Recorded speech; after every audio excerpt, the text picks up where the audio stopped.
Hey, it's Erik with Sprucehill Homes. It is November 13th, and this is a video that I have been trying to figure out how to say and do for a while now. And I am gonna do my best to lay out the facts of the matter and hope to get this video in front of mayors and councils abroad and maybe be the start of a change for how permitting goes across the board, but if nowhere else, certainly the city of North Vancouver. The project I'm standing in front of has been in for permit since April 11th. It's a simple second story addition on top of the existing structure. We're not adding any space to the foundation or growing it in or out, like from the foundation perspective. We're just going up. It is now November 13th. That's 8 months without a permit and so much back and forth. I think that's where the crux of the problem is. And I've heard this from everybody I talk to in the industry. Wouldn't it be nice if we could go in for a permit and learn all of the issues that we have from all of the different departments within 2 or 3 weeks? And then we can go back, revise the drawings, and resubmit as necessary so that the project meets codes and bylaws and all that sort of thing. I'm not suggesting that we want to circumvent those initiatives, but I am suggesting that there has to be a better way to get the communication to go.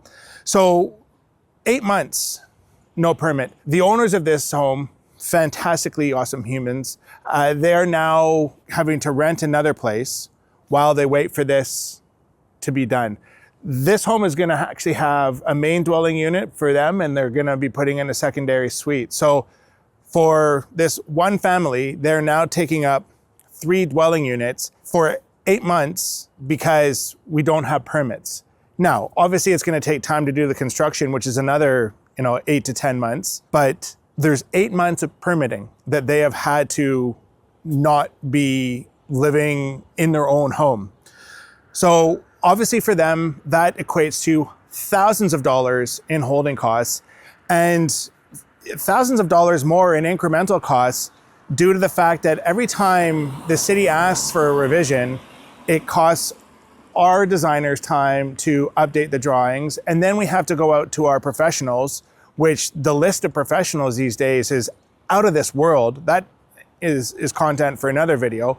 But, we've got to go back to the structural engineers, hear back from them. We've got to go out to the envelope consultant, hear back from them. We've got to go back to the energy consultant, wait for them. It's a bit of a song and dance. The net result of this is we had thought that we would have permits for this house 3 or 4 months ago. So we've been scrambling to keep our team busy, but there are humans, there are people, there are families that are suffering because we don't have a permit. So we have staff, our trades have staff that are working reduced hours because they were expecting to be working at this project. We were expecting to be working at this project, all because we're waiting for permits. Now, the latest issue on this project was the city wasn't happy with the concept of putting the mechanical room in the attic. I mean, we were gonna do a really nice mechanical room, complete with a really nice attic ladder going up there, easy access. You don't have to drag a ladder around the house or whatever to get there. Nice, easy attic ladder, good to go. Up in a conditioned attic, right? We haven't built a home with a vented attic in almost a decade because of night sky cooling. That's content for yet another video. Nonetheless, our attics are always conditioned, so there's no reason to not put the mechanical room up in the attic. And why wouldn't you want to? Why would you want to waste valuable floor space on a mechanical room when you can put it up in the attic? So then the next thing we get from one of the plumbing inspectors is, you can't have drainage or a P-trap in an unfrequented space. Well, I'm sorry. A mechanical room by its very nature is unfrequented space. Like, where's the thinking on this? Like, I fail to understand or comprehend how this is a concern or issue, guys. Like, can we not just take a step back and think about, what is common sense here? Now, rather than just bitching and moaning about, the current state of the union, I'm always a big fan of if you're going to complain about something, you better have a solution. So I do have a solution. In the current framework, which I don't agree with, but it is a current framework, and this is an easier something to achieve in short order. Why don't municipalities, when somebody is in for a building permit, schedule mandatory in-person meetings every 2 weeks? Now, maybe it doesn't have to be in person, maybe it could be Zoom, but a 15-minute check-in, where's the status of the permit? What is that gonna do? That's gonna hold the designers accountable if they're the ones slowing things down, because the client is gonna see that. It's gonna hold city staff accountable if they're delaying things on their end because the permit's not moving through the departments at a rapid enough pace.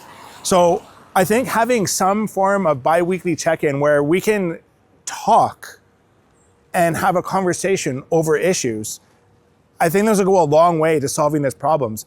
The back and forth via email and whatever else, this is not an effective way to communicate with people. Like just having a conversation, having a dialogue, it's amazing how many problems can get solved by just talking. As a long-term solution, I really hope that at some point in time, we are gonna see a mandate for maximum permit wait times based off of job size would probably be the way that I would do it.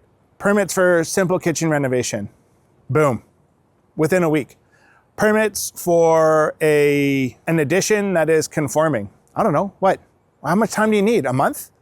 You know, the municipalities aren't sending surveyors out to check, you know, what's on the ground. They're not doing any of the drawings or anything like that. Like, do the drawings meet the bylaws? Yes or no? And move on. Like, let's figure out how we can reduce the complexity in these permits so that these simple projects can just move through. Even a new home build, it's not rocket science. You know, again, what, a month, 2 months max for a new home build? But council and staff have proposed and approved all of these little subtle changes to the bylaws that require an immense amount of work on city staff perspective and on the client's perspective. And you know, you wonder why housing costs so bloody much. Well, 30% of a new home is government fees. I don't know what more to say about it than that. Like, let's reduce the complexity. Let's simplify the process. Let's make it easy for people to get their building permits. I'm seeing it all over the place where clients, not our clients mostly, but we certainly have some clients who are like, you know what, screw it. Like, we don't want to get a building permit. Like, we don't want to go through the hassle. We certainly don't want to pay tens of thousands of dollars in service upgrades for a simple kitchen renovation. Guys, I mean, we've got to figure this out. We have to collaborate and work on this together. You know, I'm involved in the government relations committee for Haven, and you know, a number of times over the last year, we've had City of North Van, District of North Van, not District of West Van lately, reach out, and they've asked for us to provide comment on bylaw changes or, you know, make ourselves available to meet with them in a week. I mean, talking about gaslighting here, guys. Like, give us a chance to be a part of it. We will work with you. We will figure out how we can do things and make decisions and choices that are good for everybody, right? Like, nobody is trying to kill the environment or kill each other for that matter.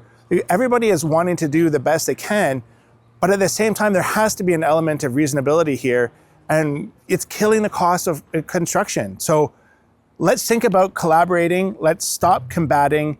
Let's get together. Let's have a conversation. I am always up for a meeting with anybody that wants to talk to me about any of these things. I'm making this video and I'm putting it out there for all to see. Let's figure it out. Let's do better, because what is currently happening is horrifically awful. It is unpleasant for everybody. Homeowners, builders, and I'm gonna guess city staff aren't loving life most of the time either, because of all of the screaming and yelling that people do at them because they're frustrated and unhappy about how things are going. We need to talk. We need to communicate. We need to collaborate. Let's get together and let's make this happen. My name's Erik Jensen. I'm the owner of Sprucehill Homes. Look me up, hit me up. I'm always available for a chat. Thank you so much for watching and your consideration. And please leave a comment below if you have an idea of what we could be doing differently or better, or if you think I'm full of BS. I think we can do better. I really do. I don't think it needs to be that challenging, and I don't think it needs to be that difficult. Let's start making changes one step at a time, right? Thanks for watching. Have a great day.